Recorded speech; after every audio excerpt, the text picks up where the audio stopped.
Welcome back, everyone. It's Charlie. James Gunn just revealed a first official full look at David Cornswith's new Superman suit for the Superman 2025 movie, so we'll break it all down. There's so much going on in this picture. Like, it's way more than just the actual suit, but obviously that's the big thing. If you're brand new to the channel, be sure to subscribe to get all the videos. It sounds like he's going to be revealing way more, so we might actually get a teaser by the end of the year. Previously, he said there was no way he was going to show us what the suit actually looked like before next year. Clearly, that is not the case. My assumption is the reason he did that is because the suit itself was about to leak out, like an actual picture was going to leak out at some point, or they were going to be filming outdoors with him in the suit, and that's why.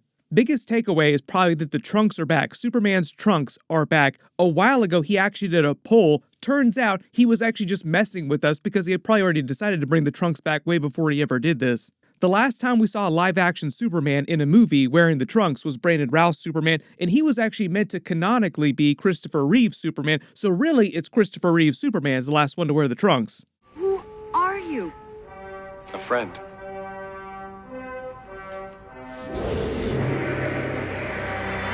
Bye. The actual suit itself is meant to be a combination of the Kingdom Come suit with the logo, the Max Fleischer Superman cartoon suit with the yellow around the edge of the logo itself, and the New 52 suit with the collar, so it's meant to be an amalgam of a bunch of different Superman suits from different eras.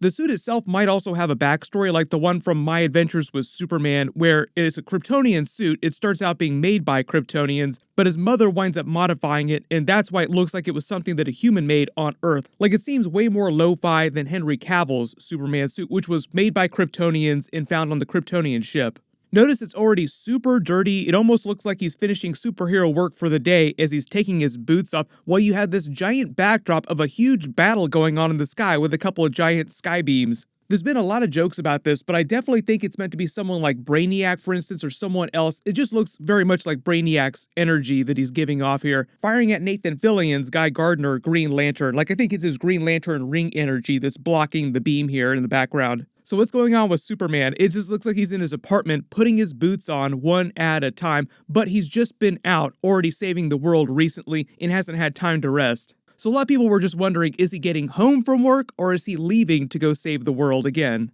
From the look on his face, it just looks like he hasn't had any rest and he's just been continually going out on missions and missions and missions and just hasn't been able to actually get any sleep. And that's why his suit is super dirty. The other really noticeable thing about the suit, like zoom in at hands, is there's a bunch of sagging portions like creases, like a normal human's suit that they would wear. As opposed to, say, like Henry Cavill's Superman suit, which looks like it was welded to his skin. Now, they might tune this up in post-production because James Gunn said that there is no actual post-production or Photoshop that they did to touch this photo up. It was captured in camera. What that means, if you've never filmed anything or you've never been on a film set before, is that they were filming with the camera that they're using, and this is just an image taken from that reel without any touch-up, without any post-production on it. The weird depth of field thing going on in the background that you're probably detecting, like a lot of people felt like it looked a little weird. Like, this looks kind of like a Photoshop in the background. What's going on here? That's probably because they're filming indoors using the volume for all this big stuff going on in the background with Green Lantern versus Brainiac or whoever he's actually fighting here. Matt Reeves used the volume a lot when he was filming the Batman movie. It looks kind of like this. It's basically like a bunch of video walls. They use it all the time on the Star Wars TV shows too. So if you just walked in and took a picture of Superman sitting in a chair, putting his boots on one at a time like a regular old Joe, in the background was this video wall, this is what it would look like, which is probably why this picture looks like this. It's meant to be more of a behind-the-scenes picture, not like an official photoshopped-up picture like they usually release. We'll probably get a version of that sometime soon too, like him actually flying around or actually doing something out in broad daylight. A lot of people think the suit gives off some Guardians of the Galaxy vibes. I don't know about that, but it does have a very homemade textured kind of feel. Part of the thing I think with this version of Superman, David Cornswith's Superman, is that James Gunn wanted him to feel like much more of a real-world, actual kind of person that you would run into on the street that would actually help you out if you needed him and you were just a regular person. When he was talking about Superman a while ago, he actually made a comment like that when he was talking about Christopher Reeve's Superman, like somebody who would help a little girl get her cat out of a tree. Who captures that spirit. The thing they don't talk about much when they talk about Christopher Reeve, they talk about his pureness, his hope, his goodness. They talk about, the way that he plays Clark as being so different from the way he plays Superman and how he can turn that on in an instant. Oh. Bye, Frisky. Long now. But there's this playfulness about Superman. This, when he's saving a cat, he's got that wry smile. And that is one of the best parts of the movie, is the playfulness of Superman. He enjoys what he's doing. He likes helping human beings. One of the big differences with Henry Cavill's Superman is that Zack Snyder was really intent on turning him into this epic god-level myth. A lot of Christianity myths, too. Like, you have all these crosses with the concept art of the background, too. So during the Zack Snyder era of Superman, like the Snyderverse or whatever you want to call it, the DCEU, you had more of a Christ type of Superman. I think we can say with this very Kingdom Come, real-world Superman-looking kind of figure, James Gunn is going the opposite direction from that. We haven't really seen any footage yet, so I can't really comment on what the actual movie is going to feel like, but I think this is a good thing just in that they want to differentiate it from all the versions of Superman that came before, but also honor the things that have come before too, just because there's so many Easter eggs baked into this version from the previous versions. But just in general, it feels like he's trying to lean more heavily on a classic feeling Superman, going back to the older versions of the character like Christopher Reeve, going even back to George Reeves, which was played by Ben Affleck in another movie. Everybody forgets that Ben Affleck briefly played a version of Superman. Now, it was a bit of a spicy backstory because if you don't know George Reeves' actual story, it's kind of a tragedy. But you notice he also wore the trunks. Supposedly, the movie's also inspired by All-Star Superman, which is from Grant Morrison's run. Grant Morrison is one of the people who also talked about doing Superman is the character who had everyday types of problems, like a Superman who had god-level powers, but who also had to deal with everyday types of things. So he's sitting in his chair here, kind of like Kingdom Come Superman, putting his boots on one at a time, like a normal person, going to work like a normal person.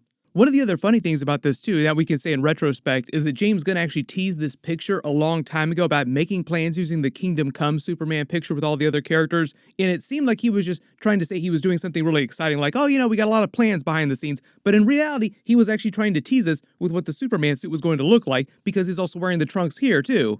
Now everybody's going to be going back into like every single post that James Gunn has ever made about the Superman movie, like what was he revealing this time for real? Behind him, it looks like they're going full Dragon Ball Super. I talked about Brainiac versus Guy Gardner, Green Lantern. It could be Brainiac, it could be another character. James Gunn has only said that Lex Luthor will be one of the main villains during the movie. So either Green Lantern is fighting something that Lex Luthor cooked up, he's fighting Brainiac, he's fighting another character like the Engineer from the Authority comics, or he's fighting Pink Godzilla with his atomic breath. Side note, DC actually just did a crossover with the Justice League fighting Godzilla, and Godzilla wrecked the hell out of them.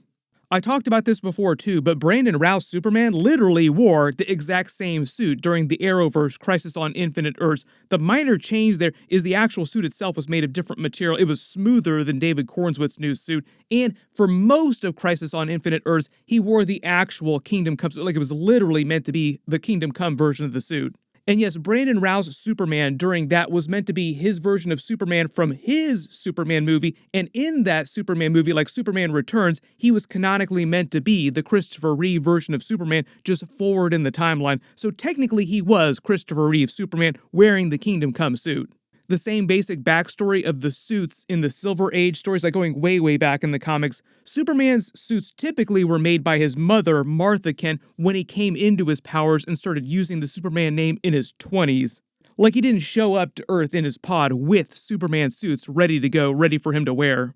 Martha Kent made the suit using the fabric and materials inside his Kryptonian pod, so the suit itself was always Kryptonian materials and super strong compared to Earth-based materials. It was just made out of repurposed Kryptonian materials after he grew up. They also got into the comedy behind this with All-Star Superman from the Grant Morrison run, which James Gunn has also posted. Like in the official announcement, he used All-Star Superman artwork when he was talking about the new Superman movie. During that story, they explained that they use a diamond stitching device to actually create his suit because the suit materials like the Kryptonian fabric was so strong. But the new David Cornswith suit does have a very homemade vibe to it. They also just did this during the Superman and Lois TV show. During season 1, like at the very beginning of the show, when he's wearing his original suit, he talks about how his mother basically made it for him. There you go, friend. Thanks. Cool costume. Thanks. My mom made it for me. This new logo is also the same one that he's wearing on My Adventures with Superman in that TV show. During the movie, he will have a classic version of the Fortress of Solitude, not like a Kryptonian ship like in Zack Snyder's Man of Steel, but an actual Fortress of Solitude. So there'll be a lot of Kryptonian tech on Earth, and they kind of get into that during My Adventures with Superman in a slightly different way. Like it's a bit of a different spin on that whole concept. And it kind of reminds me of the more classic Christopher Reeve Superman movie title. And a lot of the cast here are characters that were in that original Superman movie, giving it kind of an old-timey vibe without us actually seeing footage. Like you have Otis, you have Miss Tessmacher, like just so many things just evoke the Christopher Reeve Superman movie. They just started actually filming footage, but they're filming on sound stages, so I don't expect there to be a ton of big suit leaks or costume leaks for the other major characters, but we'll see about that. Whatever they wind up releasing, of course I'll do videos about it. The other major cast that he revealed recently include these characters. Probably the biggest were Nicholas Hoult, going to look like this as his bald Lex Luthor. The change being that Jesse Eisenberg's Lex Luthor started with a full head of hair. They explain in the DCEU he lost it when he was arrested and thrown in Arkham Asylum at the end of Batman v Superman. Right now, it seems just based on the way they're talking about Lex Luthor, the way James Gunn talked about him with Michael Rosenbaum, is that the new Lex Luthor Nicholas Hoult is playing will feel a little bit more like the character development and relationship with Superman, or at least as adults, that Michael Rosenbaum's Lex Luthor had in the Smallville series. You are the best Lex. Let's admit it. We know you're the best Lex. Come on, you're being funny. I'm not being funny. You're definitely the best Lex. Really? Definitely. Notice he also says that his Lex is probably the best Lex out there. We'll see if Nicholas Hoult can top that in the new Superman movie, because obviously we're just talking about the first new movie, and he's going to be the new Lex Luthor in all these new DC movies. But everyone just post all your general reactions to this first look in the comments below. I'm sure we'll get way more later this year. They're in the middle of working on Peacemaker Season 2. We're going to be getting the Batman Penguin series later this year. There's also supposed to be the Creature Commandos show too. We got the Joker 2 movie, so there's going to be some DC stuff happening later this year. My next big video will be for my X-Men 97 Episode 9 video. Be sure to enable alerts for my channel so you don't miss that. Everybody click here for all those episodes. I'll update the link as soon as I post that. And click here for all that brand new Deadpool and Wolverine footage. Thank you so much for watching, and I'll see you guys in the next one.